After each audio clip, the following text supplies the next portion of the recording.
যশোরের বাঘারপাড়ায় বিশিষ্ট ব্যক্তিদের সম্মানে আলোচনা সভা এবং ইফতার মাহফিল আয়োজন করেছে বাংলাদেশ জামায়াতে ইসলামী। শনিবার বাঘারপাড়া সিদ্দিকিয়া কামিল মাদ্রাসা প্রাঙ্গণে ধর্মীয় ভাব গাম্ভীর্যের মধ্য দিয়ে এই অনুষ্ঠান সম্পন্ন হয়।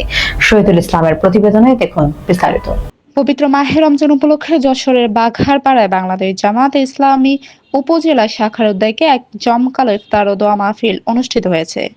গতকাল শনিবার বাঘারপাড়া সিদ্দিকিয়া কামিল মাদ্রাসা প্রাঙ্গণে আয়োজিত এই অনুষ্ঠানে স্থানীয় গণ্যমান্য ব্যক্তিবর্গ এবং বিভিন্ন শ্রেণী পেশার মানুষের এক মিলন মেলা বসে। উপজেলা সেক্রেটারি মাওলানা আব্দুল জব্বারের সভাপতিত্বে অনুষ্ঠানে প্রধান অতিথি হিসেবে উপস্থিত ছিলেন যশোর ৪ আসনের সংসদ সদস্য ও জেলা আমির অধ্যাপক গোলাম রসুল। প্রধান অতিথির বক্তব্যে তিনি বলেন, রমজানের প্রকৃত শিক্ষা শুধু উপবাসে নয়, বরং তা ব্যক্তি ও সমাজ জীবনে প্রতিফলিত করতে হবে।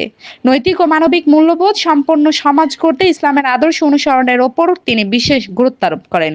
অনুষ্ঠানে বিশেষ অতিথি ছিলেন জেলা সহকারী সেক্রেটারি মোহাম্মদ গোলাম কুদ্দুস। এছাড়া আরো বক্তব্য রাখেন এনসিপির কেন্দ্রীয় সদস্য ইয়াহিয়া জিসান, বাংলাদেশ খেলাফত মজলিসের আমির মাসুম বিল্লাহ এবং ইসলামী ছাত্র শিবিরের জেলা সভাপতি মোহাম্মদ মিনারুল ইসলাম। বক্তারা ভ্রাতৃত্ব ও সৌহার্দ্যপূর্ণ সমাজ গঠনে ও সকলকে ঐক্যবদ্ধ হওয়ার আহ্বান জানান।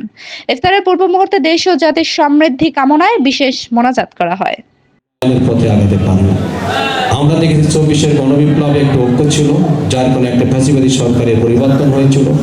আমরা যদি সেই জাতীয় ঐক্যকে ধরে রাখতে পারি, তাহলে বাংলাদেশে সেই বৈষম্যবিরোধী ছাত্র আন্দোলনের যে স্লোগান ছিল, বৈষম্যহীন মানবিক ইনসাফ ভিত্তিক বাংলাদেশ, সে ধরনের একটি বাংলাদেশ কিন্তু আমরা তৈরি করতে পারবো।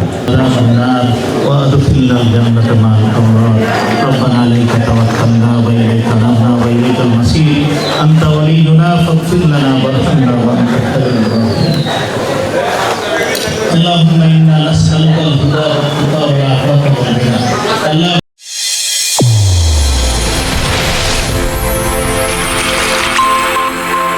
চ্যানেল A1 হৃদয়ের স্পন্দন।